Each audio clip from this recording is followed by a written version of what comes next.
وبسملا ومحمدلا ومصلیا ومسلما۔ میرے معزز دوستو، 9 اپریل 2025 بروز بدھ ہے۔ آپ اور ہم یہاں درس حدیث کے سلسلے میں اکٹھے ہوئے ہیں۔ آپ تمام میرے بھائی بھی اور سننے والے اسلامی ماؤں بہنوں بیٹیوں بھی۔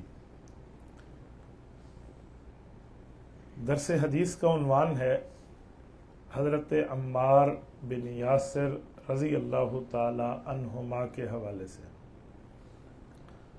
یہ صحابی کون ہیں، ان کے بارے میں یہ جو حدیث بار بار آج کل ذکر کی جا رہی ہے 2812 کے نام سے صحیح البخاری کے اندر، اس حدیث کا پس منظر، تہ منظر، پیش منظر، بیک گراؤنڈ جسے کہتے ہیں، وہ کیا ہے؟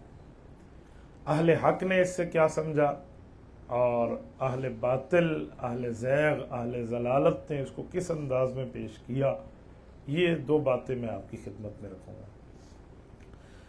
سب سے اول میں چاہوں گا کہ حضرت عمار رضی اللہ تعالی عنہ کے حوالے سے کچھ تعارف ہو جائے کہ یہ صحابی کون ہیں، کب اسلام لائے، کب پیدا ہوئے، عمر کیا تھی، کب شہید ہوئے، خلافت راشدہ کے دور مبارک میں ان کی خدمات کیا رہیں۔ تو مختصراً میں ان کے حالات پر چند باتیں آپ کی خدمت میں رکھتا ہوں۔ حضرت عمار رضی اللہ تعالیٰ عنہ قدیم الاسلام صحابی ہیں۔ قدیم الاسلام صحابی اسے کہتے ہیں جو بالکل ابتدائے دور میں مسلمان ہوا۔ حضرت عمار ہجرت نبوی سے 56 سال پہلے پیدا ہوئے ہیں۔ اس سے اندازہ لگا لیں کہ ان کی عمر اور رسول اللہ صلی اللہ علیہ وآلہ وسلم کی عمر مبارک بالکل قریب بنتی ہے۔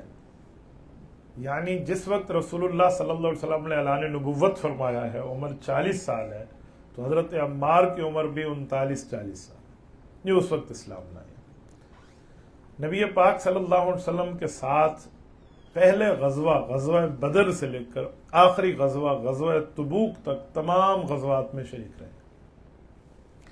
حضرت عمار رضی اللہ تعالیٰ عنہ بااخلاق آدمی تھے، انتہائی باوقار شخصیت کے مالک تھے، چہرہ مبارک بھی ماشاءاللہ باوقار تھا، قد بھی بڑی لمبی اور بہترین قسم کی قداور شخصیت کے مالک تھے۔ حضرت عمار کے والد اور والدہ یہ دونوں بھی صحابی اور صحابیہ ہیں، اور یہ دونوں اسلام کے ابتدائی شہیدوں میں۔ ان کے جو والد ہیں حضرت یاسر رضی اللہ تعالیٰ عنہ، وہ تو اسلام کے ابتدائی شہداء میں ہیں، لیکن جو ان کی والدہ مکرمہ ہیں حضرت سمیہ رضی اللہ تعالیٰ عنہ، یہ اسلام کی پہلی شہید خاتون ہیں۔ ابو جہل نے ان کے ماں باپ پہ انتہائی ظلم کر کے شہید کیا تھا۔ ابو جہل کے خاندان کے ساتھ ان کا تعلق موالات کا تھا، دوستی کا تعلق، ایک طرح موالات ہوتا ہے جس کے اندر ایک دوسرے کی غمی خوشی میں شریک ہونے کا تعلق کہتے ہیں، یہ معاہدہ ہوتا ہے۔ تو وہ ان کے ساتھ بنی مخزوم کا تعلق تھا، اسی وجہ سے وہ ظلم زیادہ کرتا تھا۔ حضرت عمار کو بھی ان ظالموں نے بڑا سخت تشدد کا نشانہ بنایا اور انہیں مجبور کیا کہ یہ منہ سے ایسے کلمات بولیں جو نعوذ باللہ اسلام چھوڑنے کیوں اور کفر کے کلمات۔ انہیں بہت برداشت کیا، لیکن ایک موقع پہ ان ظالموں نے زور زبردستی سے ان کے منہ سے کچھ ایسے الفاظ نکلوائے۔ اس کے بعد جب ہوش آیا تو بہت پریشان ہوئے، حضور پاک صلی اللہ علیہ وسلم کی خدمت میں حاضر ہو کہ یا رسول اللہ میرے ساتھ ایسا معاملہ۔ تو حضور اکرم صلی اللہ علیہ وسلم نے فرمایا کہ پریشان ہونے کی ضرورت نہیں ہے، اللہ عافیت فرمائیں گے۔ یہ بات ہو رہی تھی کہ اوپر سے آیت اتر آئی، الا من اکرہ وقلبہ مطمئن بالایمان۔ یہ آیت ان کی شان میں اتری ہے۔ امام ابن اسیر رحمہ اللہ نے اسی شان نزول کو لکھا ہے کہ اللہ نے فرمایا کہ جس کے ساتھ مجبوری میں زور زبردستی کر کے کفر کے الفاظ نکلوا دیے جائیں اور اس کا دل اللہ کی توحید اور رسول اللہ کی شریعت پر مطمئن ہو، وہ دل سے نہیں کہہ رہا، جبر اور ظلم کی وجہ سے، تو فرمایا ایسا آدمی مومن ہے، اس کو پریشان ہونے کی ضرورت نہیں ہے۔ تو یہ آیت ان کے لیے اتری۔ اسی طرح کئی اور آیات بھی ہیں جو حضرت عمار رضی اللہ تعالیٰ کے لیے اتری ہیں۔ وَهُمْ لَا يُفْتَنُونَ کی جو آیت ہے سورۃ العنکبوت میں، یہ بھی ان کے لیے اتری۔ اسی طرح کچھ اور آیات ہیں، 4-5 آیات کے بارے میں مفسرین نے مزید واقعات بھی لکھے ہیں جو حضرت عمار کے لیے اترے۔ حضرت عمار رضی اللہ تعالیٰ عنہ کو رسول اللہ صلی اللہ علیہ وسلم نے کئی تسلیاں دی ہیں، کئی موقع پر تسلیاں دی کہ آپ بے فکر رہیں، اللہ جل شانہ کے ہاں آپ کا اجر ہے۔ نبی پاک صلی اللہ علیہ وسلم کے ساتھ مسجد نبوی کی تعمیر میں بھی انہوں نے حصہ لیا، ہجرت کر کے تشریف لائے۔ جنگ خندق میں حضور پاک صلی اللہ علیہ وسلم کے ساتھ رہے، باقی جنگوں میں بھی تھے۔ جب نبی اکرم صلی اللہ علیہ وسلم دنیا سے رخصت ہو گئے تو پھر 4 خلفائے راشدین کا دور پایا، حضرت ابو بکر، حضرت عمر، حضرت عثمان، حضرت علی رضی اللہ عنہم، ان سب کے ساتھ انہوں نے خدمات سر انجام دی۔ حضرت ابو بکر صدیق کے دور میں تو انہوں نے یمامہ کی جنگ لڑی، جو 1000 کلومیٹر سے زائد کا سفر ہے مدینہ طیبہ سے ریاض کا، وہاں گئے۔ حضرت عمر کے دور میں بعض علاقوں کے گورنر رہے۔ حضرت عثمان کے دور میں ایک اسلام کی ذمہ دار شخصیت کے طور پہ شمار ہوئے۔ حضرت علی رضی اللہ عنہ کے دور میں جنگ صفین کے اندر یہ حضرت عثمان کے قاتل مفسد ٹولی جو تھی ان کے ہاتھوں یہ شہید ہوئے، جو بعد میں خوارج کہلائے، ان خارجیوں کے ہاتھوں جو حضرت علی رضی اللہ تعالیٰ عنہ کے لشکر میں چھپے ہوئے تھے۔ ان ظالموں نے حضرت عمار رضی اللہ تعالیٰ عنہ کو شہید کیا۔ جب آپ کی شہادت واقع ہوئی تو اس وقت حضرت علی المرتضیٰ رضی اللہ تعالیٰ عنہ انتہائی پریشان تھے۔ حضرت علی رضی اللہ عنہ نے ان کی تجہیز و تکفین کی، ان کا جنازہ پڑھایا، پھر ان کو جہاں دفن فرمایا اس علاقے کا نام ہے صفین کے قریب کی جگہ رقہ۔ آج کل یہ جگہ ملک شام کے زیر کنٹرول ہے، سیریا۔ تو ان کی قبر مبارک وہاں ہے، وہاں ان کا ماشاءاللہ ایک بہت بڑا مزار ہے حضرت عمار رضی اللہ عنہ کا۔ تو یہ ان کے چند مختصر حالات تھے۔ جب ان کا انتقال اور شہادت ہوئی ہے اس وقت ان کی عمر 93 سال کے لگ بھگ تھی، اور اس وقت تک بھی ماشاءاللہ جوان دکھتے تھے، کہتے ہیں انتہائی بوڑھے تھے، لیکن دل جوان ہونا چاہیے، بندے کا جذبہ جوان ہونا چاہیے۔ تو حضرت عمار رضی اللہ عنہ تشریف لائے۔ ان کے حوالے سے ظالم لوگ آج کل ایسی باتیں اٹھاتے ہیں اور ایسے سوال کرتے ہیں جس سے عام بندہ پریشان ہو جاتا ہے۔ اہل علم، اہل تحقیق، اہل ذوق لوگ، ان کے لیے پرابلم نہیں ہے، وہ حدیث کو جانتے بھی ہیں، سمجھتے بھی ہیں، لیکن ان کی اچھائی، صفات، بہترین زندگی کو چھوڑ کر صرف ایک بات کو اٹھاتے ہیں۔ پوری زندگی میں جو ان کے خلفائے راشدین کے ساتھ بھائیوں والے تعلقات رہے، پوری زندگی اسلام پر لگائی، ان کی باتیں کریں، ان کے بارے میں بتائیں، احوال بتائیں، وہ چھوڑ کے صرف اور صرف ایک ہی بات 2812 ایک روایت صحیح بخاری کی اٹھا کر اس کے بارے میں بات کی جاتی ہے۔ اور میں حیران ہوں، اس انداز میں بات کرتے ہیں کہ جی اپنا بائک اور اپنی گاڑی کا نمبر پلیٹ 2812 رکھوا لیں، فلاں کر لیں، فلاں کر لیں۔ اب میں آپ کے سامنے 2812 کی حیثیت رکھوں گا کہ یہ حدیث بھی ہے یا نہیں ہے۔ جب آپ اس پہ دلائل پڑھیں گے کہ امام بخاری رحمۃ اللہ علیہ نے جب لکھا اور ان کو پتہ چلا کہ اس میں کیا واردات ڈالی گئی ہے تو انہوں نے اس کو خود مٹا دیا تھا۔ حضرت امام بخاری رحمۃ اللہ علیہ کے حوالے سے آپ پڑھیں گے اور پورے دلائل کے ساتھ، تو پھر بندہ دیکھے گا کہ یار یہ حال اس آدمی کا ہے۔ میں مثال دے رہا ہوں، ایک بندے کے جی میں پولیس کا بندہ ہوں، میں ڈپارٹمنٹ آف پولیس سے ریلیٹڈ ہوں، اور پولیس والے اس کے لیے باقاعدہ نوٹیفیکیشن جاری کر دیں کہ اس کا ہمارے ڈپارٹمنٹ سے کوئی ریلیشن شپ نہیں ہے، کوئی تعلق نہیں ہے، تو اس کے منہ میں کیا بچے گا سوائے پانی ہونے کے، اور کچھ بھی نہیں بچے گا۔ تو یہاں بھی یہی ہے، جس کو حدیث بخاری بنا رہے ہیں اس کو امام بخاری رحمۃ اللہ علیہ خود مٹا رہے ہیں۔ اور حافظ ابن حجر عسقلانی رحمۃ اللہ علیہ جو امام بخاری رحمۃ اللہ علیہ کی شرح میں بہت بڑے روایت کے شارح ہیں، وہ فرماتے ہیں کہ امام بخاری رحمۃ اللہ علیہ کی ذہانت، وفور عقل، علل حدیث پر قدرت ہونے کی دلیل ہے کہ امام بخاری رحمۃ اللہ نے اس روایت کو مٹا دیا تھا۔ وَهَذَا دَالٌ عَلَى دِقَّةِ فَهْمِهِ وَاطِّلَاعٍ عَلَى عِلَلِ الْحَدِيثِ، کہ امام بخاری رحمہ اللہ کو حدیث پر اتنا عبور تھا، اس وجہ سے تو نے اس روایت کو مٹا دیا کہ حافظ ابن حجر عسقلانی رحمۃ اللہ علیہ فتح الباری میں اسی روایت جو کتاب الصلاۃ باب التعاون فی بناء المسجد کے تحت آئی ہے، کیونکہ بخاری میں دو جگہ ہے، 447 بھی ہے، 2812 بھی ہے، تو پہلی جگہ جہاں آئی تو امام حافظ ابن حجر اسقلانی رحمہ اللہ نے اس کے اعتراض کا صفایا کر دیا۔ لیکن اس بات کو چھوڑ کے آنکھیں بند کر کے صرف اسی بات کو اٹھا کے بیٹھ جانا کہ امام بخاری رحمہ اللہ نے لکھی تھی، بھئی لکھی تھی، لکھنا ان کا معتبر ہے تو مٹانا ان کا معتبر کیوں نہیں ہے؟ جب بندہ کوئی چیز کام کر رہا ہوتا ہے، لکھ رہا ہوتا ہے، تو بعض چیزیں لکھ لیتا ہے، تحقیق کے بعد اس کو خود بندہ مٹا بھی دیتا ہے کہ یہ رکھ دیں، یہ نہ رکھیں، اس کی اصلاح کر لیں، یہ چھاپ لیں، یہ نہ چھاپیں۔ کپڑوں کی دکان میں جائیں تو کئی کپڑے بندے کو پسند آتے ہیں، لیکن کون سا سلوا کے میں نے پہننا ہے تو اس کے لیے کوئی ایک ہی ہوتا ہے نا۔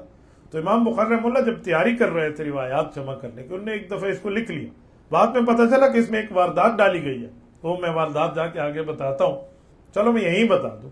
حافظ ابن حجر اسقلانی رحمہ اللہ فرماتے ہیں اس کی واردات امام بخاری کے سامنے یہ ہوئی کہ لأن الراوی الحدیث ابا سعید الخدری اعترف انه لم يسمع من النبی صلی اللہ علیہ وسلم، راوی حدیث کہتے ہیں کہ لفظ میں نے حضور پاک صلی اللہ علیہ وسلم سے خود نہیں سنے، یہ حضرت ابو سعید خدری کہتے ہیں امام بخاری کو جب یہ پتہ چلا تو انہوں نے اس روایت کو مٹا دیا۔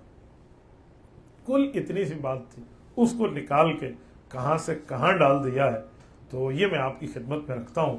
یہ اسی متعلق میں نے اس پر ایک فائل مرتب کی ہے، علماء اور طلباء کے سامنے بھی ہے، جس کا نام ہے تحقیق حدیث عمار۔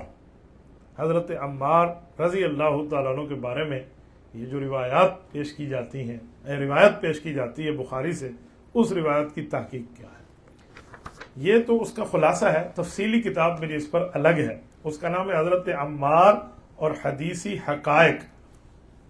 حضرت عمار رضی اللہ عنہ کے بارے میں حدیثی حقائق، وہ جو روایت ہے اس کے حقائق کیا ہے، تو اس بارے میں نے پوری تفصیل وہاں دی ہے، انشاءاللہ ان قریب وہ آپ کے ہاتھوں میں ہوگی۔ تو میں سب سے پہلے آپ کی خدمت میں اس روایت کو پڑھ لیتا ہوں اور پھر اس کے بعد اس کے بارے میں پوری تفصیلی بات کر لیتے ہیں۔ دیکھیں، سب سے پہلی اور بنیادی بات کہ یہ روایت صحیح البخاری کے اندر دو جگہ لائی تھی امام بخاری رحمہ اللہ نے، اور دونوں جگہ پھر اس کو کاٹ دیا۔ اب امام بخاری نے جہاں اس روایت کو کاٹا ہے، آج بھی صحیح بخاری اٹھائی ہے، اس جگہ یہ نشانی اب بھی لکھی ہوئی ہے، نون اور الا کے ساتھ بین السطور میں، جس کو اہل علم جانتے ہیں، نسخۃ الی فلان، نسخۃ الی فلاں، وہ پورے اشارے کے ساتھ لکھا ہوا ہے بین السطور میں۔ لیکن کچھ جاہل لوگ ہوتے ہیں، دین سے ناواقف ہوتے ہیں، ککھ بھی ان کے علم میں نہیں ہوتا، تو وہ اس لفظ کو پڑھتے ہی نہیں ہیں، دیکھتے ہی نہیں ہیں، عکسی نسخہ پتہ ہی نہیں ہوتا کہ عکسی نسخہ کسے کہتے ہیں، تو اس لیے اس طرح کے اعتراض ڈال دیتے ہیں، اس طرح کی واردات ڈال دیتے ہیں۔ حالانکہ صحیح البخاری میں آج بھی اس روایت کو عکسی نسخے سے اٹھا لیں تو اس پر پورا نون اور الا کا فرق دیا ہے، اور انہوں نے بتایا ہے کہ اس روایت کی حالت اصل میں کیا ہے۔ آئیے ذرا میں آپ کی خدمت میں وہ حدیث پڑھ دیتا ہوں جس کو امام بخاری رحمہ اللہ نے لکھ کر پھر مٹا دیا تھا۔ اب ذرا پوری بات سن لیں، پھر مٹایا کیا ہے یہ بھی میں آپ کی خدمت میں رکھتا ہوں، توجہ رکھنا۔ سب سے پہلی اور بنیادی بات، پہلی جگہ صحیح البخاری میں کتاب الصلاۃ باب التعاون فی بناء المسجد کے تحت 447 نمبر پہ جو روایت آئی ہے، حضرت امام بخاری رحمہ اللہ نے امام عکرمہ رحمہ اللہ سے اس روایت کو لیا تھا، اور وہ فرماتے ہیں کہ مجھے ابن عباس نے رضی اللہ عنہما اور اپنے بیٹے کو بھیجا کہ آپ دونوں ابو سعید خدری پیغمبر کے صحابی کے پاس جائیں اور ان سے جا کر حدیث سنیں۔ تو وہ دونوں گئے، وہ اپنے باغ میں موجود تھے، ان کو پتہ چلا یہ آ گئے، تو یہ وہاں پہنچے اور ان سے آ کر ملے اور انہیں روایت سنائی۔ اور روایت کیا ہے؟ کہتے کنا نحمل لبنتن لبنتن، کب مسجد نبوی کی تعمیر ہو رہی تھی، ہم سب ایک ایک اینٹ اٹھا رہے تھے، وہ عمار لبنتین لبنتین، اور عمار رضی اللہ عنہ دو دو پتھر، دو دو اینٹیں اٹھا رہے تھے۔ فرعاہ النبی صلی اللہ علیہ وسلم، حضور پاک علیہ الصلوۃ والسلام نے انہیں دیکھا کہ حضرت عمار اتنی محنت کر رہے، تو نبی علیہ السلام قریب آئے اور ان کے چہرے سے مٹی صاف کی، ویقول، اور فرمایا ویح عمار، اے عمار افسوس، تقتلہ الفئۃ الباغیہ، اسے ایک باغی گروہ قتل کرے گا، یدعوہم الی الجنۃ ویدعونہ الی النار، یہ انہیں جنت کی طرف بلائیں گے، وہ انہیں جہنم کی طرف بلائیں گے۔ تو حضرت عمار نے فرمایا یقول عمار اعوذ باللہ من الفتن، اے اللہ میں اس فتنے کی اللہ تعالیٰ سے پناہ مانگتا ہوں۔ اس روایت کو امام بخاری نے لکھا اور پھر مٹایا۔ اب مسئلہ یہ ہے کہ امام بخاری کا لکھنا سنا دیتے ہیں، مٹانا نہیں سناتے۔ اب یہ روایت صحیح بخاری میں ہے، اس پر میں 3 طرح کی باتیں آپ کی خدمت میں رکھتا ہوں۔ 3 حصے ہیں۔ پہلا حصہ یہ ہے کہ حضرت امام بخاری رحمہ اللہ حضرت ابو سعید خدری رضی اللہ عنہ کے واسطے سے یہ بات لائے کہ تعمیر مسجد نبوی میں حصہ ملا ہے۔ اس پر تو کوئی اشکال نہیں ہے، کوئی اعتراض نہیں ہے، تعمیر مسجد نبوی کا معاملہ بہت بہتر معاملہ ہے۔ دوسرا ہے کہ عمار کو باغی گروہ قتل کرے گا، اس روایت پر میں کلام کروں گا۔ اور تیسرا اس کا ٹکڑا ہے کہ یہ انہیں جنت کی طرف اور وہ انہیں دوزخ کی طرف بلائیں گے۔ دیکھیں، سب سے پہلی اور بنیادی بات کہ میں اس روایت کی حقیقت کو شروع کرنے لگا ہوں، اس کا مطلب ہم نے کسی کو شرمندہ نہیں کرنا، صرف دلائل کے ساتھ بات واضح کرنا ہے۔ وہ کہتے ہیں نا، ایک حقیقت ہے جو ہوا چاہتی ہے آشکارا، مدعا میرا کسی کی آبرو ریزی نہیں، تو یہ وہی ہے۔ اب جب ہم اس روایت کے پہلے حصے پہ آئے جس پر کوئی اشکال نہیں ہے تو ٹھیک ہو گیا۔ دوسرا حصہ تقتلہ الفئۃ الباغیہ، کہ باغی گروہ انہیں قتل کرے گا، تو یہ لوگ اس پہ فٹ کر کے کہتے ہیں کہ اس سے مراد حضرت معاویہ رضی اللہ عنہ کا گروپ ہے، نعوذ باللہ، اور حضرت معاویہ کے لشکر نے حضرت عمار رضی اللہ عنہ کو شہید کر دیا تھا۔ حضرت عمار انہیں جنت کی طرف بلا رہے تھے، وہ انہیں دوزخ کی طرف بلا رہے تھے۔ اسی وجہ سے حضرت عمار کے قتل ہونے کی وجہ سے حضرت معاویہ کا گروہ نعوذ باللہ جہنمی ہے اور وہ باغی لوگ ہیں۔ یہ اس پر حاشیہ چڑھایا جاتا ہے۔ اب جو بندہ حدیث پاک کے اوپر گہری نظر نہ رکھے وہ پریشان ہو جاتا ہے کہ یار یہ تو صحابہ کرام کی آپس میں ایک اختلاف اور چپکلش کی بات تھی جو بعد میں صلح پر پوری ہوئی، تو کیا اس میں صحابہ کرام کے کچھ افراد نعوذ باللہ جہنم کی طرف بلانے والے بھی ہیں؟ کیا وہ دوزخ کی طرف بلانے والے؟ اس پہ عام بندہ پریشان ہو جاتا ہے۔ اہل علم کا تو مسئلہ نہیں ہے، وہ تو اس معاملے کو جانتے ہیں۔ میں عوام کی تسلی کے لیے چند باتیں آپ کی خدمت میں رکھنے لگا ہوں۔ اب ذرا غور کرنا اور توجہ رکھنا۔ اس روایت کے 2 حصوں پر بات کریں گے۔ پہلا حصہ تقتلہ الفئۃ الباغیہ، کہ انہیں باغی گروہ قتل کرے گا۔ ہمارے مطابق اگر یہ روایت ٹھیک ہو تو اس کا مصداق اور مطلب یہی ہے کہ اسے باغی گروہ قتل کرے گا۔ مراد یہ ہے کہ جو قتل کرتے وقت باغی ہوگا۔ اب قتل کرتے وقت باغی گروہ تو وہی تھے جن نے حضرت عثمان رضی اللہ عنہ کو شہید کیا تھا۔ حضرت عثمان کی شہادت کے بعد یہ لوگ حضرت علی رضی اللہ عنہ کے لشکر میں چھپے ہوئے تھے، حضرت معاویہ سے جنگ ہوئی تھی، تو ان ظالموں نے اپنے لشکر میں حضرت عمار کو شہید کر دیا تھا۔ اور ہمارے مطابق روایت ٹھیک ہے تو اس کا مطلب یہی ہے، اور حضرت عمار نے جنت کی طرف یعنی اطاعت امیر کی طرف بلا رہے تھے، اور وہ انہیں دوزخ کی طرف یعنی کہ اپنے کفر اور عصیان کی طرف بلا رہے تھے۔ لیکن اس کو حضرت معاویہ کے لشکر پہ فٹ کرنا ہے تو ہم نے جوابات دینا شروع کیے ہیں سمجھانے کے لیے کہ حضرت معاویہ رضی اللہ عنہ کے حوالے سے اس کو فٹ نہیں کیا جا سکتا۔ مثلا آئیے سب سے پہلی بات ہم لیتے ہیں کہ ذرا اس روایت کی حیثیت تو دیکھیں کہ محدثین نے اس روایت کے بارے میں فرمایا کیا ہے، اس کا معاملہ تھا کیا۔ حافظ ابن حجر عسقلانی رحمۃ اللہ علیہ کی کتاب ہے فتح الباری شرح صحیح البخاری، اس کی اسی عنوان، اسی کتاب الصلاۃ باب تعاون فی بناء المسجد جلد اول صفحہ 542، حافظ ابن حجر فرماتے ہیں، اب صحیح بخاری پر جس کی تحقیق دنیا مانتی ہے، کہتے ہیں قلت ویظہر لی ان البخاری حذفها عمدا، کہتے ہیں ہمارے سامنے دلائل کے ساتھ یہ بات آ گئی ہے کہ امام بخاری رحمہ اللہ نے اس روایت کو لکھنے کے فوراً بعد مٹا دیا تھا۔ کہتے ہیں کیوں؟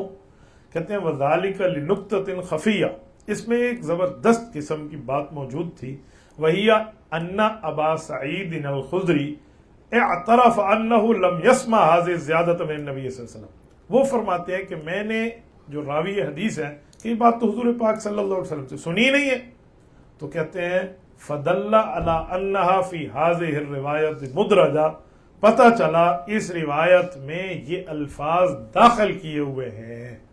یہ امام بخاری رحمہ اللہ کے سب سے بڑے شارح ہیں آج کے دور میں مانے جانے والے، وہ کہتے ہیں لِأَنَّ هَذِهِ کہ یہ جو لفظ ہے فی هذه الروایہ مدرجۃ، یہ ڈال دیے گئے ہیں۔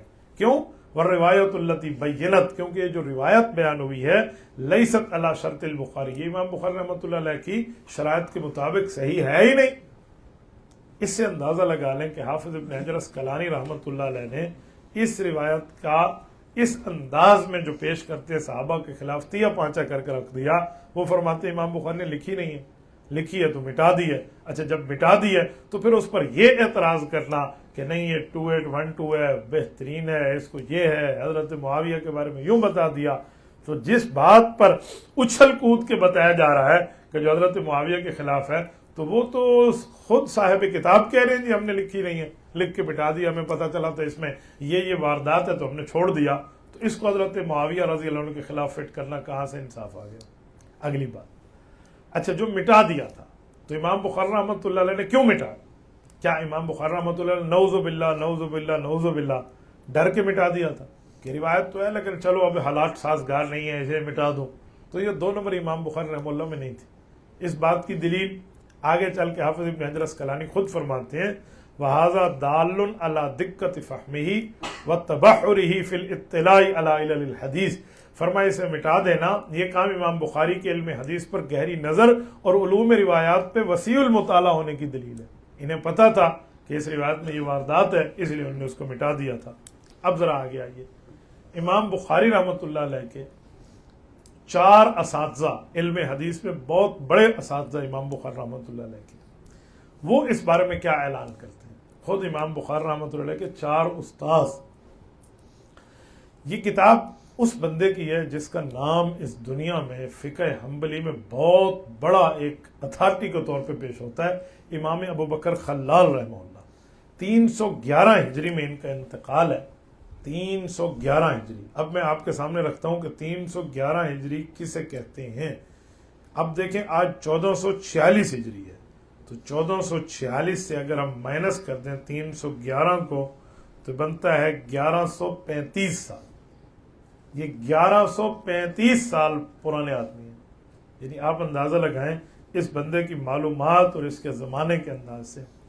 وہ فرما رہے ہیں امام ابو بکر خلال رحمہ اللہ اپنی کتاب السنہ باب ذکر صفین جلد نمبر 2 صفحہ 463 اور جو رقم روایت ہے 721 پہ ہے، وہ فرماتے ہیں اخبرنی اسماعیل ابن فضل، کہ مجھے امام اسماعیل ابن فضل نے بتایا۔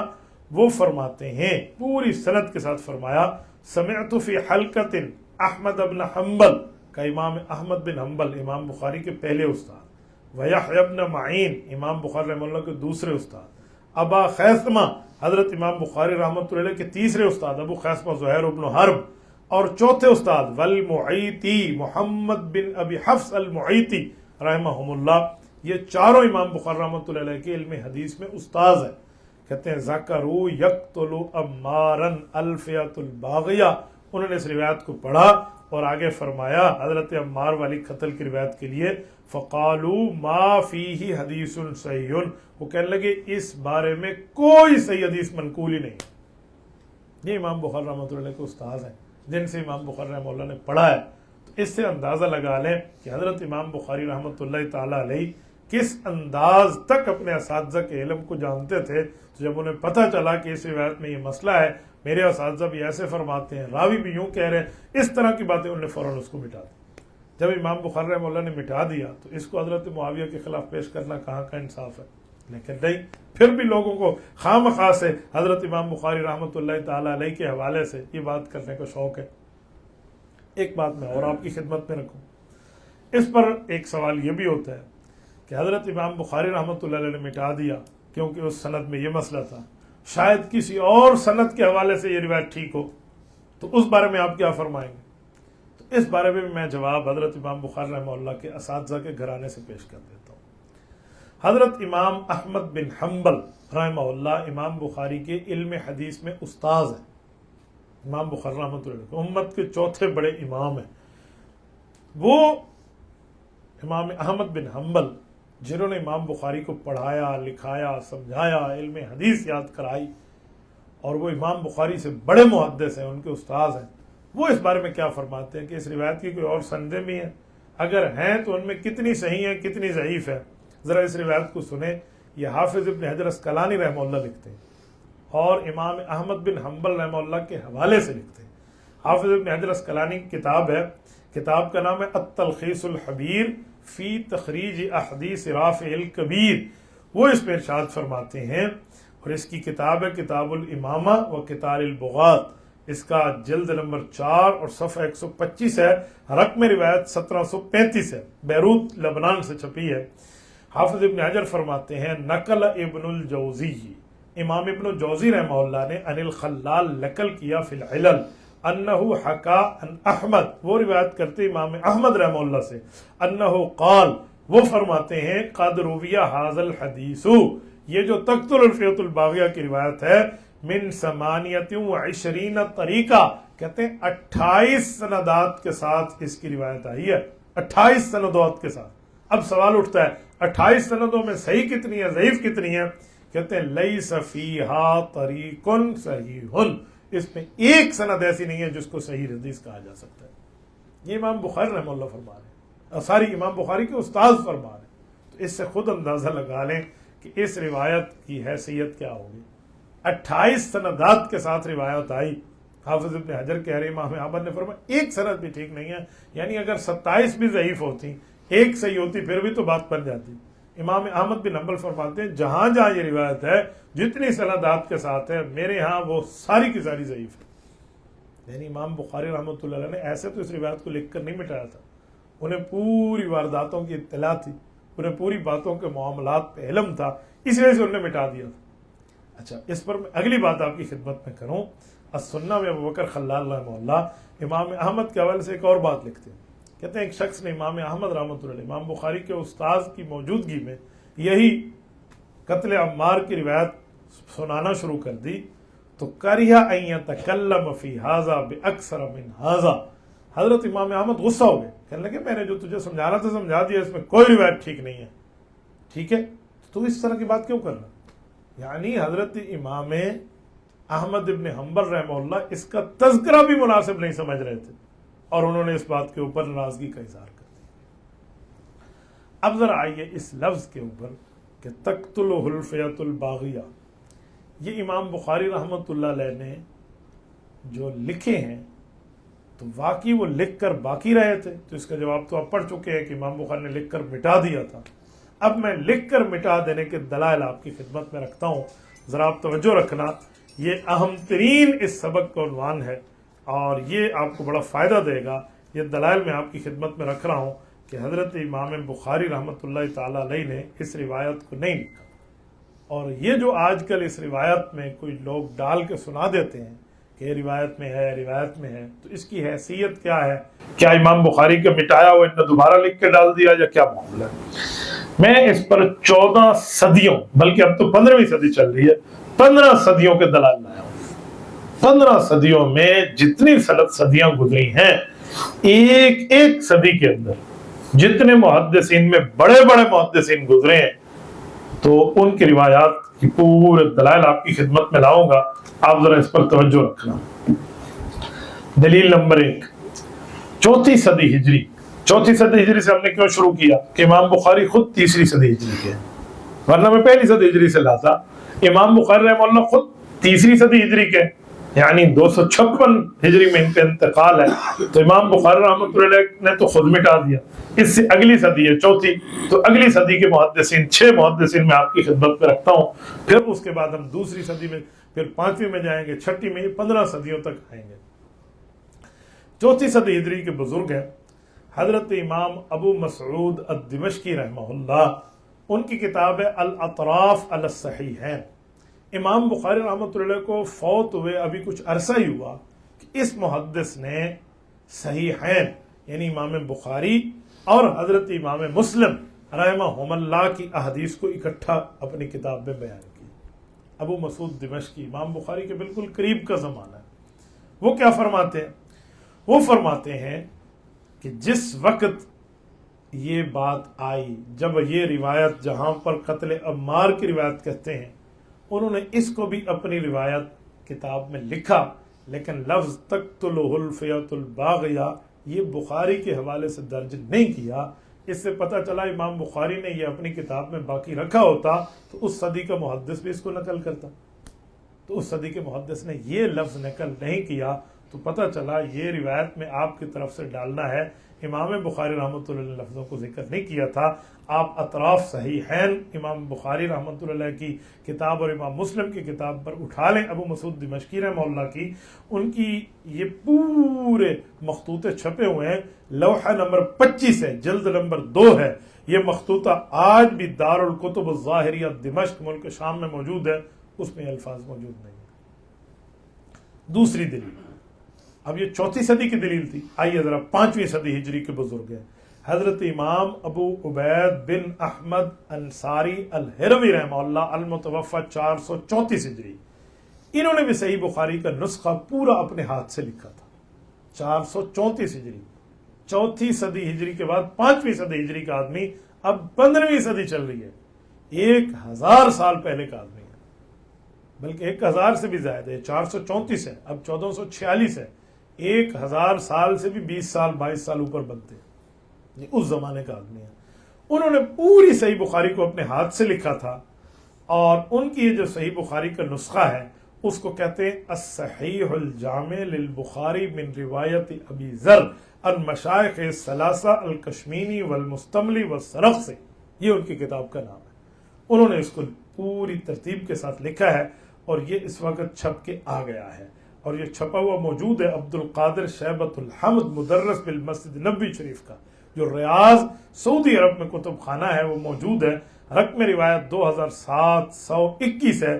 وہ نے پوری روایت امام بخاری رحمۃ اللہ علیہ کی نقل کی، لیکن تقتلہ الفئۃ الباغیہ کا لفظ نقل نہیں کیا۔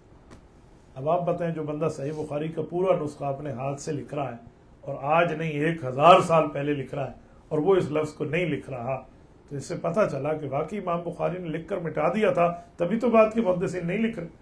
جب نہیں لکھ رہے تو آپ کس بنیاد پہ اس کو امام بخاری کی صحیح بخاری کہتے ہیں؟ اب 5ویں صدی ہجری کے ایک اور بزرگ ہیں، امام محلب المالکی الاندلسی رحمہ اللہ، یہ 435 کے متوفى ہیں، یعنی وہ 434 تھے، یہ اس سے اگلے سال کے ہیں۔ انہوں نے بھی صحیح بخاری کا نسخہ مرتب کیا۔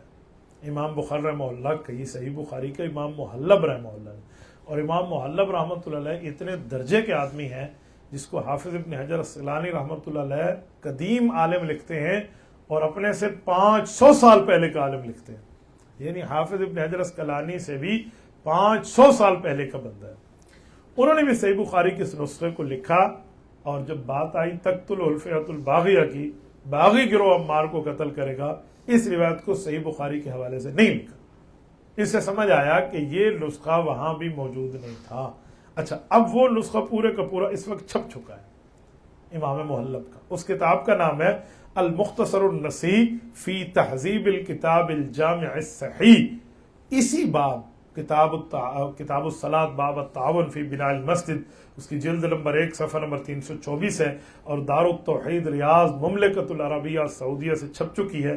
اس پر آج بھی اگر آپ پڑھنا چاہیں تو جو اس کے محشی ہے نا، حاشیہ جس نے لکھا ہے امام احمد بن فارس السلوم حافظہ اللہ نے، وہ کہتے ہیں کہ تقتل الفئۃ الباغیہ لیست فی ہذہ الزیادۃ فی نسختنا، کہ جی ہماری کتابوں میں یہ بات موجود نہیں ہے کہ امام بخاری رحمہ اللہ نے لکھا ہو۔ وفی اثباتها فی صحیح البخاری بحث ملخصہ ان عامۃ النسخ خلط منا، کہ جو امام بخاری رحمہ اللہ کتاب میں اگر موجود ہے تو اس پر پوری تفصیلی بحث کی جا سکتی ہے، لیکن تمامی نسخ عام طور پہ اس سے خالی ہے۔ چوتھے نمبر کی دلیل نمبر 4 میں 5ویں صدی ہجری کے بزرگ ہیں۔ میں اس شخص کو پیش کر رہا ہوں جس کا بہت بڑا نام ہے، امام ابن بطال القرطبی رحمہ اللہ۔ یہ وہ آدمی ہیں، ان کے بارے میں بھی تعارف ذہن میں رکھ لیں کہ اس دھرتی پر اللہ کی اس کائنات میں امام بخاری رحمۃ اللہ علیہ کی صحیح بخاری کو تفصیلی طور پہ جس بندے نے شرح کے طور پہ لکھا ہے سب سے پہلے، وہ امام ابن بطال رحمہ اللہ، اور ان کا انتقال 450 ہجری میں۔ حافظ ابن حجر العسقلانی رحمہ اللہ کی فتح الباری مشہور ہے، لیکن ان کا انتقال 852 ہجری میں۔ تو آپ اندازہ لگائیں کہ 450 اور 852، اگر میں آپ کے سامنے اس کا اندازہ لگاؤں کہ 852 میں حافظ ابن حجر العسقلانی کا انتقال ہے، اس سے 449 محنت کریں تو 403 سال ابن حجر العسقلانی کے پہلے یہ بزرگ گزرے ہیں۔ 403 سال، یعنی حافظ ابن حجر العسقلانی سے پہلے یہ ہے امام ابن بطال رحمہ اللہ، ان نے شرح صحیح البخاری لکھی ہے اور 10-12 جلدوں میں لکھی ہے۔ وہ اس روایت پہ جب آئے ہیں نا امام بخاری رحمۃ اللہ کی اس روایت پہ، تو انہوں نے پوری روایت تو لکھا لیکن تقتلہ الفئۃ الباغیہ کا لفظ انہوں نے بھی نہیں لکھا۔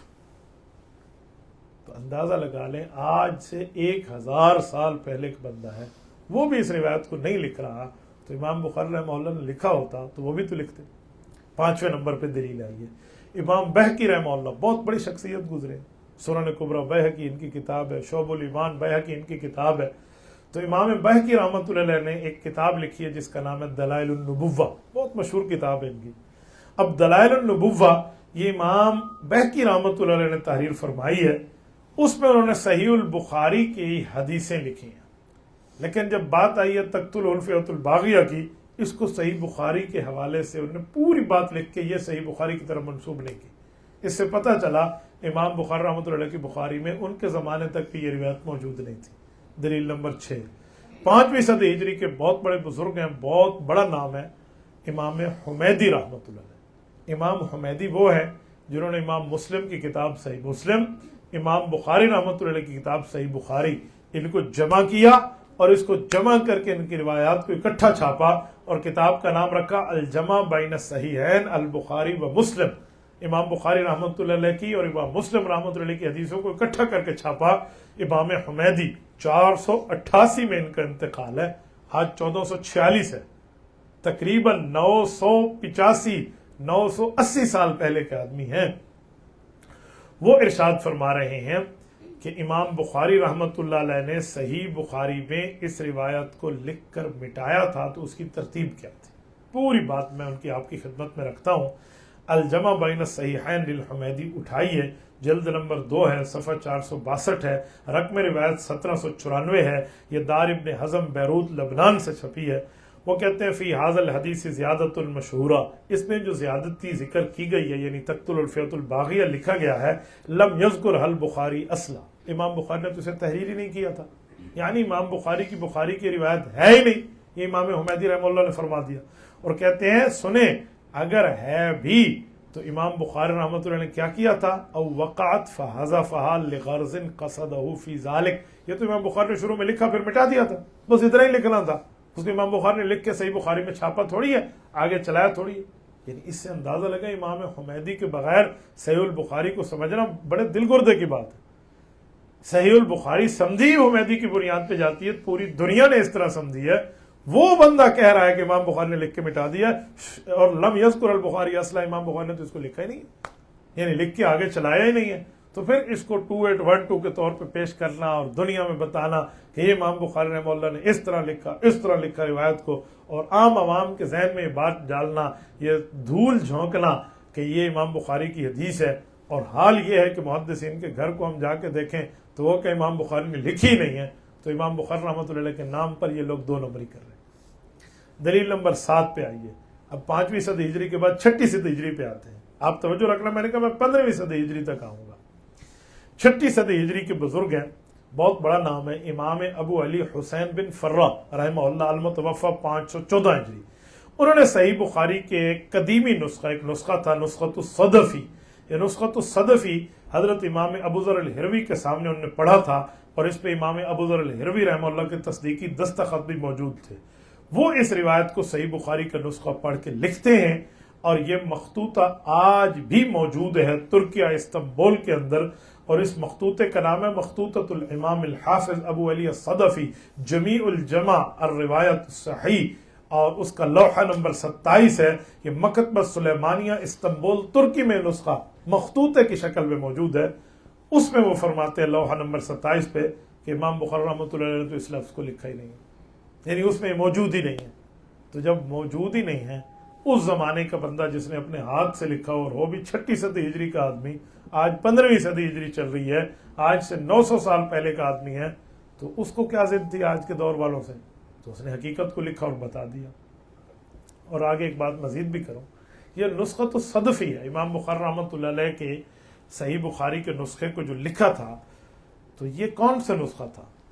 یہ نسخہ صدفی وہ نسخہ ہے جس کو حافظ ابن حجر اسقلانی رحمۃ اللہ علیہ نے فتح الباری لکھتے وقت اپنے سامنے رکھا تھا، اور اس کے لیے امام شمس الدین سخاوی رحمۃ اللہ علیہ فرماتے ہیں یہ روایات و نسخ الجامع صحیح البخاری اٹھائیے تو وہ اس میں تحریر فرماتے ہیں کہ حاذا الاصل هو الذي ظفر به شیخنا الحافظ ابن حجر اسقلانی وبنى عليها وشرحه الفتح واعتمد عليه لانه طيف به في مشارق الارض ومغاربها کہ امام بخاری رحمۃ اللہ علیہ کی اس نسخے کو حافظ ابن حجر اسقلانی رحمۃ اللہ علیہ نے اپنے سامنے رکھا تھا اور اسی سے اس کی شرح کی تھی، کیونکہ نسخہ صدف امام بخاری کی وہ بخاری شریف کی کتاب ہے جو پوری دنیا میں مشرق سے لے کر مغرب تک مسلمانوں کے پاس موجود تھی اور اس میں یہ بات موجود نہیں تھی۔ تو اس سے آپ اندازہ لگا لیں کہ امام بخاری رحمۃ اللہ تعالی علیہ کے اس نسخے میں بھی یہ روایت موجود نہیں ہے۔ دلیل نمبر 8، 6 صدی ہجری کے بزرگ ہیں امام ابن سعدہ الاندلسی رحمہ اللہ 566 کے متوفی ہیں، ان کے استاد سے امام صدفی رحمہ اللہ۔ تو امام صدفی رحمہ اللہ سے انہوں نے صحیح بخاری کو پڑھا اور پھر نسخہ ابن سعدہ ایک اور نسخہ اپنے ہاتھوں سے لکھا، وہ بھی اس روایت کو ذکر نہیں فرماتے۔ یہ نسخہ ابن سعدہ بطور آج بھی مخطوطے کے موجود ہے، آپ اس کو دیکھ سکتے ہیں، اس کا صفحہ نمبر 105 جلد نمبر 1 ہے۔ 9ویں نمبر کی دلیل 6 صدی ہجری کے بزرگ امام عبدالحق اشبیلی رحمہ اللہ 581 کے متوفی ہیں، ان نے صحیح البخاری کو اپنی کتاب الجمع بین الصحیحین میں اس روایت کو ذکر کیا اور تقتلہ کے الفاظ کو ذکر نہیں کیا۔ دلیل نمبر 10 میں اس روایت کو باقی نسخوں میں بھی نہیں لکھا گیا۔ سعودی عرب کی بہت بڑی یونیورسٹی ہے جامع الملک السعود، یہ ریاض میں موجود ہے، اس کی لائبریری میں آج بھی کلمی نسخے صحیح بخاری کی موجود ہے۔ جس زمانے میں انہوں نے ہاتھ سے قلم سے لکھے تھے اس نسخوں کے اندر بھی یہ روایت کسی قسم پہ موجود نہیں ہے۔ دلیل نمبر 11، اب 7ویں صدی ہجری پہ آئیے۔ 7ویں صدی ہجری کے بزرگ ہیں امام ابن اسیر الجزری رحمہ اللہ، 630 میں ان کا انتقال ہے۔ انہوں نے اپنی کتاب جامع الاصول لکھی اور اس میں صحیح بخاری کی روایات کو لکھا، لیکن تقتل الفئۃ الباغیہ کو انہوں نے بھی نہیں لکھا۔ اگر آپ نے دیکھنا ہو تو آپ ان کی کتاب سے جا کر دیکھ سکتے ہیں، سعودی عرب سے چھپی ہے، اس کا شہر ہے املج، یہ بالکل اسرائیل کے بارڈر پہ موجود ہے، یہ سمندری شہر ہے۔ میں املج گیا ہوں، میں نے وزٹ کیا ہے، میں نے دیکھا ہے، میں نے الحمدللہ یہاں وقت گزارا ہے۔ املج کا ایک مکتبہ مکتبۃ الحلوانی، اس کے اندر سے کتاب چھپی ہے، کتاب کا نام ہے جامع الاصول فی حدیث الرسول، ابن اسیر الجزری رحمہ اللہ کی ہے۔ اس میں یہ روایت موجود ضرور ہے لیکن اس میں تقتل الفئۃ الباغیہ کے الفاظ نہیں ہیں، تو باغی گروہ قتل کرے گا یہ لفظ اس میں موجود نہیں ہے۔ اس کی جلد نمبر 9 کے صفحہ 43 رقم روایت 6583 کو آپ دیکھ سکتے ہیں۔ دلیل نمبر 12، 7ویں صدی ہجری کے بزرگ ہیں امام ابو العباس قرطبی رحمہ اللہ، 656 میں ان کا انتقال ہے۔ انہوں نے ایک کتاب لکھی اور کتاب کا نام رکھا اختصار صحیح البخاری، انہوں نے بھی اس روایت کو نہیں لکھا۔ 13ویں نمبر کی دلیل 8ویں صدی ہجری کے بزرگ ہیں امام یونینی رحمہ اللہ، ان کا نام ہے ابو الحسین شرف الدین یونونی، المتوفی 701 ہجری۔ امام یونینی کیا ہے؟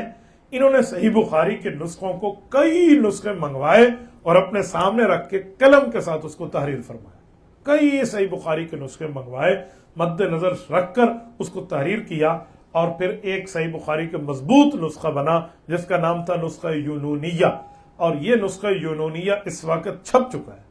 آپ نسخہ یونونیہ دیکھنا چاہیں تو دارالنطوق بیروت لبنان سے چھپا ہے، اس کی جلد اول صفحہ 97 پہ، اور انہوں نے امام بخاری کی تمام روایات لکھتے لکھتے جب صفحہ 97 پہ آئے اس روایت کو لکھا، لیکن اس میں تقتل الفئۃ الباغیہ کے لفظ کو نہیں لکھا کہ باغی گروہ قتل کرے گا، یہ روایت ان میں بھی موجود نہیں ہے۔ اچھا، اس سے اگر ہم آگے آئیے کہ امام بخاری رحمۃ اللہ علیہ کی صحیح بخاری میں 14ویں نمبر پہ دلیل آپ کی خدمت میں لاتا ہوں۔ یہ زمانہ آ گیا 8ویں صدی ہجری کا، 728 میں انتقال ہے، بہت بڑا نام ہے اس بزرگ کا، اور آپ اس کے نام سے واقف ہیں، امام ابن تیمیہ رحمہ اللہ۔ امام ابن تیمیہ بہت بڑا آدمی ہے، قلعہ گوالیار سے اس شخص کا جنازہ اٹھا ہے جیل کے اندر سے، علم کا بہت بڑا پہاڑ مشہور ہے، علماء نے اختلاف بھی کیا، اتفاق بھی کیا ان کے ساتھ، لیکن دلائل ان کے جس حد تک مضبوط ہوتے، ان نے اپنی ایک کتاب لکھی ہے، مشہور ترین ان کی کتاب ہے، اور اس کتاب کا نام ہے منہاج السنت النبویہ فی نقض کلام الشیعۃ القدریہ، مشہور ترین کتاب ہے۔ امام تقی الدین ابو العباس احمد بن عبد الحلیم ابن تیمیہ الحرانی الحنبلی الدمشقی المتوفا 728 ہجری. انہوں نے اس حدیث میں جب بحث کی تو اس میں تقتلہ الفئۃ الباغیہ کے الفاظ کو ذکر نہیں فرمایا. تو آپ اس سے خود اندازہ لگا لیں کہ امام ابن تیمیہ جیسا بندہ بھی اس روایت کو ذکر نہیں کر رہا، حالانکہ صحیح بخاری سے نقل کر رہا ہے. تو صحیح البخاری میں تو یہ چیز موجود ہی نہیں تھی، موجود ہوتی تو امام ابن تیمیہ رحمہ اللہ اس کو نقل فرماتے. 15ویں نمبر پہ دلیل 8ویں صدی ہجری کے بزرگ ہیں امام جمال الدین مزی رحمہ اللہ. اب جمال الدین مزی 745 ان کا انتقال ہے. میں یہاں آپ کی خدمت میں ایک جملہ کہتا ہوں. امام جمال الدین مزی کون ہے؟ ان کی کتاب ہے تہذیب الکمال. یہ تہذیب الکمال کتاب وہ ہے پورے سیاہ ستہ 6 حدیث کی مشہور ترین کتابیں ہیں، بخاری، مسلم، ابو داؤد، ترمذی، نسائی، ابن ماجہ.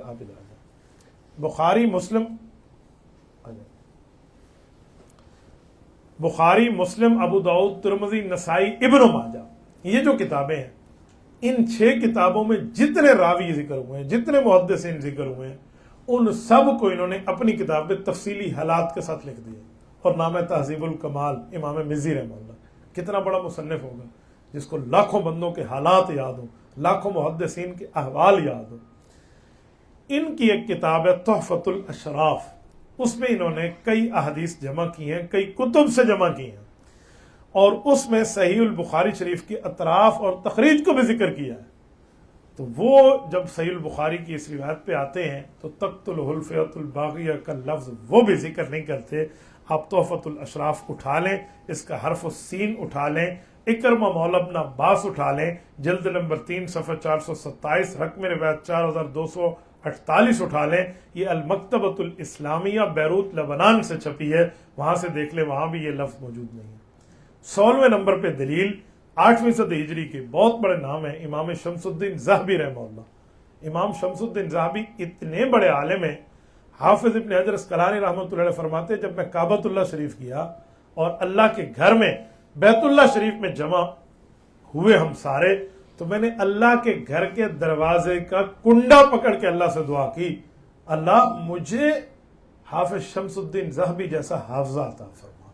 یہ ابن حجر اسقلانی رحمہ اللہ ان کے لیے یوں مانگتے تھے. اتنے بڑے اللہ والے بزرگ ہیں امام ذہبی رحمہ اللہ. ان کی کتاب ہے سیر اعلام النبلاء. کمال کے الفاظ ان نے لکھے. ذرا آپ توجہ رکھیں، یہ دل کی تختی پر لکھنے کے قابل الفاظ ہیں.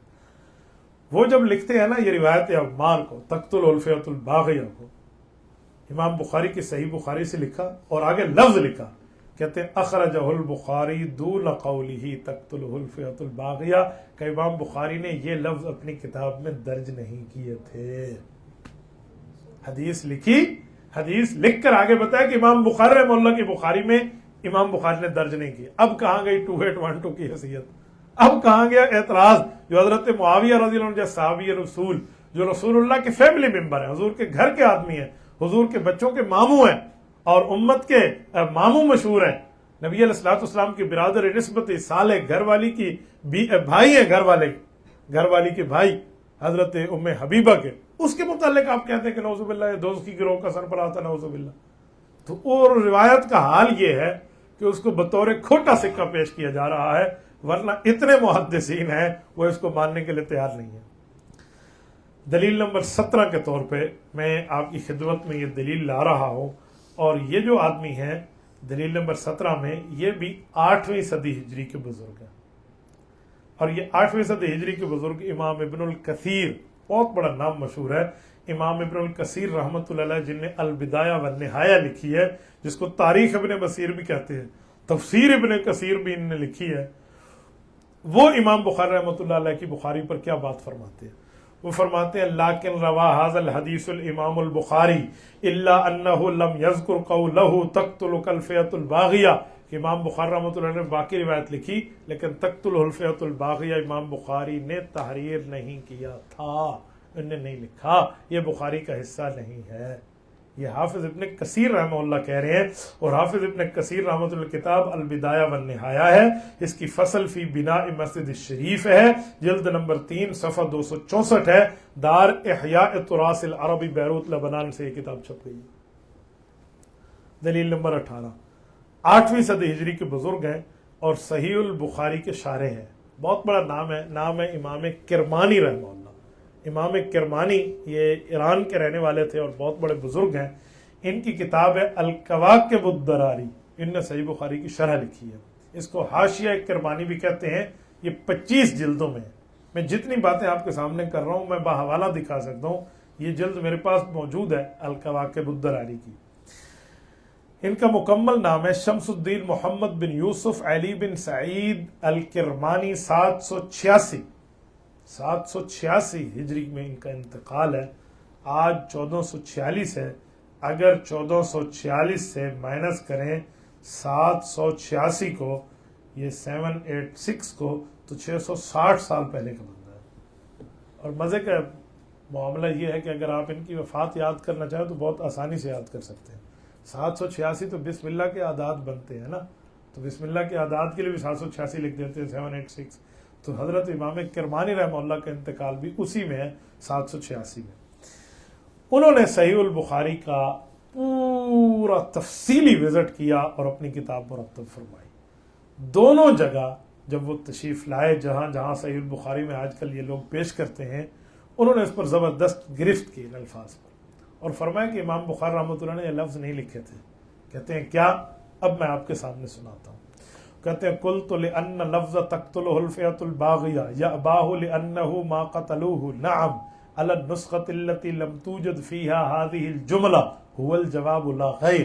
کہتے ہیں میں یہ بات کہہ رہا ہوں، حافظ امام کرمانی، کہ یہ جو الفاظ ہیں کہ انہیں باغی گروہ قتل کرے گا، اس سے مراد حضرت معاویہ کا لشکر تو بن ہی نہیں سکتا، کیونکہ حضرت معاویہ نے تو یا ان کے ساتھیوں نے تو حضرت عمار کو شہید نہیں کیا تھا، لأنہم ما قتلوہ نعم، انہوں نے تو اس کو قتل نہیں کیا۔ جیسے میں نے شروع میں کہا کہ انہیں خارجی مفسد گروہ نے قتل کیا تھا، جو حضرت عثمان کی قاتل ٹولی تھی اور وہ باغی تھی، یہ بھی یہی فرما رہے ہیں کہ حضرت عمار کو تو انہوں نے قتل ہی نہیں کیا۔ تو یہ ساری باتوں میں زبردست جواب یہی ہے، اسی پر اعتماد کر لو، یہ ان کا لفظ ہے۔ دلیل نمبر 19، 8ویں صدی۔ اچھا میں اس کا حوالہ دینا بھول گیا، الکواکب الدراری شرح بخاری اٹھائیں، اس کی جلد نمبر 4 کے صفحہ 108 پہ ہے، یہ بھی دار التراث بیروت لبنان سے چھپی ہے۔ دلیل نمبر 19، 8ویں صدی ہجری کے بزرگ ہیں امام زرکشی الشافعی رحمہ اللہ، 794 میں ان کا انتقال ہے۔ ان کی کتاب ہے اللعالی المنصورہ فی احادیث المشہورہ۔ اس کتاب کی یہ جو تحریر فرماتے ہیں جلد نمبر 1 ہے اور صفحہ 220 ہے، دارالعلمیہ بیروت سے چھپی ہے۔ وہ اس میں صحیح بخاری کے حوالے سے روایت کو لکھتے ہیں، لیکن تقتل الفئۃ الباغیہ کو وہ بھی نہیں لکھتے ہیں۔ 20ویں نمبر کی دلیل، 8ویں صدی ہجری کے بزرگ ہیں امام حافظ زین الدمشقی الحنبلی رحمہ اللہ، 795 میں ان کا انتقال ہے، اور یہ جو شخصیت ہیں حضرت امام صحیح البخاری کے شارح ہیں، حافظ زین الدین عبد الرحمن بن احمد بن رجب بن حسن سلامی بغدادی دمشقی رحمہ اللہ، انہوں نے اس کی پوری تفصیل کے ساتھ اس معاملے کو ذکر فرمایا۔ اب وہ صحیح البخاری کے کئی نسخوں کو سامنے رکھ کے اپنی کتاب انہوں نے لکھی ہے جس کا نام ہے فتح الباری۔ یہ فتح الباری نام سے 2 جلدیں ہیں، 2 شرح ہیں، ایک ابن رجب حنبلی کی ہے، یہ ان کی ابن رجب حنبلی رحمۃ اللہ علیہ کی ہے، اور دوسرا جو ہے حافظ ابن حجر اسقلانی کی ہے۔ تو ابن رجب حنبلی نے بھی تقتل الفئۃ الباغیہ کو امام بخاری رحمۃ اللہ کے حوالے سے نہیں ذکر فرمایا۔ دلیل نمبر 21، اسی طرح یمن کے بزرگ ہیں ابن الوزیر رحمہ اللہ، یہ 840 کے متوفی ہیں اور یہ 9ویں صدی ہجری کے ہیں۔ میں نے کہا نا کہ ہم 15ویں صدی ہجری تک آئیں گے، یہ 9ویں صدی ہجری کے ہیں۔ ان کی کتاب ہے ایثار الحق علی الخلق فی رد الخلافات الی مذہب الحق من اصول التوحید۔ اس کی جلد نمبر 1 کے صفحہ 83 پر وہ تحریر فرماتے ہیں صحیح البخاری سے حدیث، اور اس میں تقتل الفئۃ الباغیہ کا ذکر نہیں فرماتے۔ دلیل نمبر 22، 9ویں صدی ہجری کے بزرگ ہیں صحیح البخاری کے شارح ہیں امام حافظ ابن حجر اسقلانی رحمہ اللہ، جن کے حوالے سے میں پہلے بات کر چکا ہوں کہ نسخہ صدفی کو ان نے سامنے رکھا اور انہوں نے فرمایا کہ امام بخاری رحمۃ اللہ علیہ نے اس جملے کو لکھ کر مٹا دیا تھا، تو انہوں نے بھی اس کو یہی فرمایا۔ لیکن حافظ ابن حجر اسقلانی رحمہ اللہ نے 3 نسخوں کے بارے میں بات کی ہے کہ جی میرے پاس 13 نسخے ہیں، ان میں 3 نسخوں کے اندر یہ لفظ موجود ہے، 10 میں موجود نہیں ہے۔ جن 3 میں موجود ہے وہ انشاءاللہ تعالی اس دلائل کے ختم ہونے کے بعد بھی میں عرض کرتا ہوں آپ کے سامنے۔ 23ویں نمبر پہ دلیل یہ نسخہ یونونیہ والی ہے، 701 ہجری کے متوفہ ہیں. اس بارے میں بھی آپ تفصیل پڑھ چکے ہیں کہ انہوں نے بھی نسخہ یونونیہ کو ذکر نہیں فرمایا. ابھی میں پوری تفصیل کے ساتھ آپ کی خدمت میں رکھا ہوں. اور یہ شخصیت جو ہے یہ امام یونونی رحمہ اللہ، یہ 9ویں صدی ہجری کے بعد 10ویں صدی ہجری کے بزرگ ہیں جن کا نام ہے عبد الملک قسطلانی، امام قسطلانی جنہیں کہتے ہیں، جن کی کتاب ارشاد الساری لشرح صحیح البخاری ہے. امام قسطلانی رحمہ اللہ نے بھی اس کو صحیح البخاری کے حوالے سے درج نہیں فرمایا. 10ویں صدی ہجری. آئیے اب 11ویں صدی ہجری، یہ 24ویں نمبر کی دلیل ہے. 11ویں صدی ہجری کے دلائل میں جو میں آپ کی خدمت میں رکھوں، جن جن بزرگوں نے اس کو جس ترتیب پہ ذکر کیا ہے، وہ 11ویں صدی ہجری میں ایک نسخہ چھپا ہے صحیح البخاری کا، جس کو امام اسیلی، امام ہروی، امام ابو الوقت السجزی، امام ابن القاسم ابن الاساکر رحمہ اللہ کے نسخوں کو سامنے رکھ کر یہ 11ویں صدی ہجری میں صحیح البخاری کا نسخہ چھاپا گیا تھا. اور اس نسخے کا نام تھا نسخہ بولاق. یہ مصر سے چھپا تھا، مکتبۃ الامیریہ نے چھاپا تھا، سرکاری سطح پہ اس کو چھاپا اور صحیح البخاری کا نسخہ چھپا. ان افراد نے بھی اس روایت کو تحریر نہیں فرمایا. اب آئیے ذرا 12ویں صدی ہجری پہ. 1100 سال کے بعد 1200 سال کی 12ویں صدی ہجری کے بزرگ ہیں امام ملا علی قاری رحمۃ اللہ علیہ. ان کا نام ہے ابو الحسن علی بن سلطان بن محمد نور الدین ملا علی قاری الحروی. یہ ملا علی قاری بہت بڑے بزرگ ہیں. الحروی ہرات کے رہنے والے تھے، افغانستان ہرات کے شہری تھے، محدث ہیں. انہوں نے یہاں سے ہجرت کی ہے. ان کی قبر آج بھی مکہ مکرمہ میں جنت المعلا کے اندر موجود ہے. حضرت اماں جان خدیجۃ الکبریٰ رضی اللہ تعالی عنہا کے قدموں میں موجود ہے. انہوں نے صحیح البخاری کے حوالے سے اور صحیح مسلم کے حوالے سے روایات کو تحریر کیا. جب باری آئی تقتل الفیۃ الباغیہ کی تو وہ کہتے ہیں رواہ الشیخان واللفظ مسلم. اس طرح کی روایات تو موجود ہیں لیکن لفظ امام بخاری کے نہیں ہیں، لفظ دوسرے محدثین کے ذکر فرمائے تو امام بخاری رحمۃ اللہ علیہ کے الفاظ وہ بھی ماننے کے تیار نہیں ہیں. ملا علی قاری کی کتاب شرح الشفا ہے، قسم الاول ہے. اس کے پہلے 4 باب کے اندر یہ بات موجود ہے، جلد نمبر 1 صفحہ 689 ہے. یہ دارالکتب العلمیہ بیروت نے اس کو شائع کر دیا. اس کے بعد آئیے 12ویں صدی ہجری کے بھی ایک بزرگ اور بھی سن لیں. یہ 13ویں صدی ہجری سے آگے چلتے ہیں. وہ ہے فقہ شافی کے معروف بزرگ ہیں اور ان کا نام ہے امام اجلونی رحمہ اللہ. ان کی 1162 میں انتقال ہے. ان کی کتاب ہے کشف الخفاء و مزیل الالباس. اس میں صحیح البخاری کے الفاظ انہوں نے نقل کیے، لیکن انہوں نے اپنی کشف الخفاء کے جلد 2 صفحہ 423 کے اوپر رقم الحدیث 2973 میں اس روایت میں تقتل الفیۃ الباغیہ کو ذکر نہیں کیا. دلیل نمبر 27.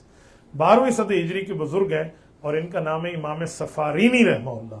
ان کی کتاب ہے لوامع الانوار البہیہ و سواطع الاسرار الاسریہ لشرح الدرۃ المضیہ فی عقد الفرقۃ المرضیہ.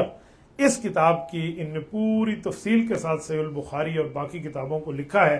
اس کی یہ جلد نمبر 3 ہے، صفحہ 342 ہے. اس کو مؤسسۃ الحافظین و مکتبہ دمشق شام سے چھاپا ہے. وہ فرماتے ہیں لم یذکر البخاری هذه الزیادہ یعنی تقتلک الفیۃ الباغیہ، کہ امام بخاری رحمۃ اللہ علیہ نے اس الفاظ کو نہیں لکھے. 12ویں صدی ہجری کے بعد 13ویں صدی ہجری پہ آئیے. یہ دلیل نمبر 28 ہے. امام زبیدی، احناف میں بہت بڑا نام ہے، امام زبیدی المصری رحمہ اللہ. ان کا انتقال 1205 ہجری میں ہے. ان کی کتاب ہے تخریج احادیث احیاء علوم الدین. یہ اس کتاب کے اندر انہوں نے پوری تفصیل کے ساتھ اس کو ذکر فرمایا ہے اور وہ اپنی کتاب میں واضح طور پہ لکھتے ہیں کہ امام ابن حجر اسقلانی رحمہ اللہ اور باقی ائمہ کی بات بھی ہے تو امام بخاری رحمۃ اللہ علیہ نے اپنی کتاب میں تقتل الفیۃ الباغیہ کو ذکر نہیں فرمایا. دلیل نمبر 29 پر آئیے. 14ویں صدی ہجری کے بزرگ ہیں. یہ امام آلوسی رحمۃ اللہ علیہ 1317 میں انتقال ہے. جلاء العینین فی محاکمۃ الاحمدین. انہوں نے اس کتاب میں امام بخاری رحمہ اللہ کے حوالے سے ذکر کی تقتل الفیۃ الباغیہ اور آگے لفظ لکھا ساکتن. یہ ان کی کتاب ہے جلاء العینین فی محاکمۃ الاحمدین. اس کے جو ہے نا وہ جلد نمبر 1 کے صفحہ 80 پر ہے. مکتبۃ المدنی قاہرہ مصر سے چھپی ہے. وہ فرماتے ہیں کہ امام بخاری رحمۃ اللہ تعالی علیہ کی بخاری میں روایت موجود نہیں ہے. اب اسی 12ویں صدی ہجری کا، بلکہ 12ویں صدی ہجری کے بعد 14ویں صدی ہجری چل رہی تھی. 14ویں صدی ہجری کی ایک اور حوالہ